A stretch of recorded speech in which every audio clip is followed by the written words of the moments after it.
I would say just in general, in terms of like finding deals and doing things wrong, is most folks don't understand that, particularly the larger the asset, above 10 units, especially above 20, 30, 40 units, those investors are sophisticated people, right? I mean, they're pretty smart, they're pretty wealthy. They probably don't have to work a whole lot in their lives as they get richer and richer. And so, because of that, they also know that those assets are very special and that everybody in the world wants them.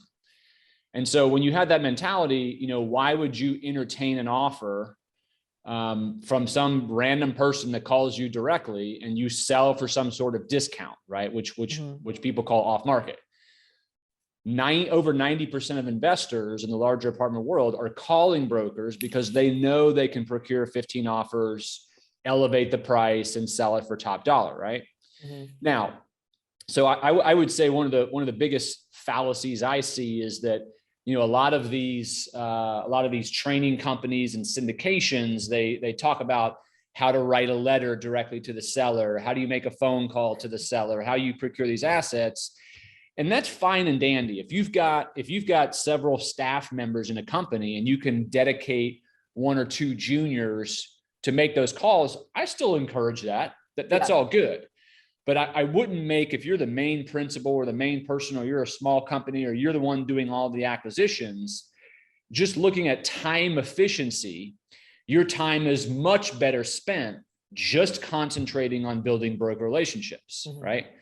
It's just an efficiency thing. It's just an efficiency thing. When I follow these elite guys, that's all they do. Right. None of them are like trying to do some deal directly with a seller. They know that's going to be difficult from a time horizon.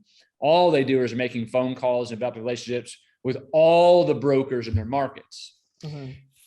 Diving down, on things that I cringe about. There's all different. I wanted to kind of chime in there. I love this. Actually was a question I wrote down because I thought you're going to go somewhere else. And then I wrote it down. I was like, is it worthwhile to get deal directly? Guys, don't get deals directly. When you get into multifamily, I would have to say, like, I've actually interviewed several people who are doing acquisition before. And their one advice is brokers are doing the same thing you guys are doing, except they have years of relationship. They bought and sold it in the market. So you dialing like for dollar, which is when you transition from single family homes into these multifamily homes. This is the people like, oh, the same thing works for single family, it's going to work for multifamily. But it's not the most efficient use of your time, just like what you said, because your broker is probably like contacted 10, 20, 30, 50 people like in that whole day for you. So it's 1 to 50 versus, like you have to directly dial all that. Yeah. Well, and there's also you're first of all, you're exactly right. We're over the course of a 20-year career, I've been calling the same 998 people that own every single apartment complex in the northern half of Florida. I know who their husbands and wives are. I know who their kids are, where they went to school. I know what their hobbies are. I know how many kids they have. I know what makes them tick, what that doesn't. I know how they turn in. I know everything about these guys over the course, right? And so by using a broker, also, the more you transact with these folks, the more they want to bring you deals, right? It's like this, you don't just use brokers because brokers have relationships. You use brokers because the more you can build that relationship, the more deals you're going to see. And this business is all about how many times you can get it back. That's all it is. Almost everybody is pretty good at underwriting, managing, renovating, financing. Like those are things you can learn, right? Some are a little bit better than others, but no one has some tremendous advantage over another in any one of those things, like to where they would just be superhumans. What their superhumans are about is they just see way more deals than the average person, right? So if I showed you an Excel spreadsheet of every closing that happened in 2021 in the markets you cover, and there were 100 of them on there, and you went down that list and you only knew about 6 or 7 of them, you suck. You're not doing it right, right? And the thing you're not doing is you're not networking with the brokers, you're not developing your reputation, you're not in social media commenting and being active, you're not doing newsletters. There's all kinds of things you do to put yourself out there.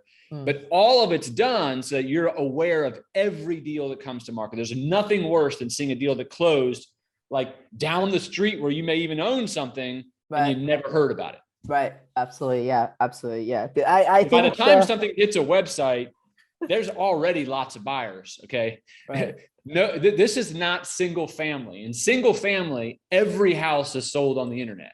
Like that's how it's done. In multifamily, 0 apartment complexes are sold on a website.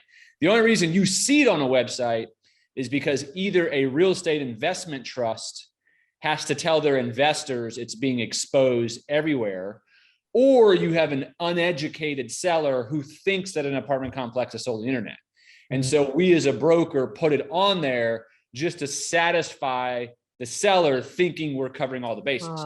But every deal is sold by making phone calls and emails directly off our database. Yeah, that's awesome. That's interesting. I picked up some insight over there too. So why does people list on LoopNet from broker perspective? My thought it was always LoopNet is a deal to go die, but it's probably a lead generation tool for the broker as well. Is that why deals? I mean, number one, it is seriously, number one, it is to satisfy the seller. That's it. I mean, the people who trade the most often, they know that it's not going to get sold on LoopNet. We put on LoopNet so that, the mom and pop who owns 20 units, all they know is LoopNet. And if they don't see it on LoopNet, they think the broker is not doing their job. Right. And we're not going to spend our time trying to convince them, hey, by the way, nothing trades on LoopNet. LoopNet is great for retail and selling localized offices, industrial, all those things. Great. Right. But investment properties are so popular and so sought after, to put it on LoopNet for every Tom, Dick, and Harry to come after that you don't know and don't know whether to qualify doesn't make any sense. Right. Now, yes, some folks will put on LoopNet just to collect names, right? I mean, it's always good to build a broker database and add names and email addresses and phone numbers. That's all good, no problem. Sometimes sometimes if a smaller broker doesn't have a great CRM or an ability to catch all this information, putting on LoopNet. LoopNet also has these deal rooms so you can upload documents to, and sometimes just an easy way to store things so that you can send to buyers if they don't already have that. But other than that, it's all done phone calls and emails directly to folks.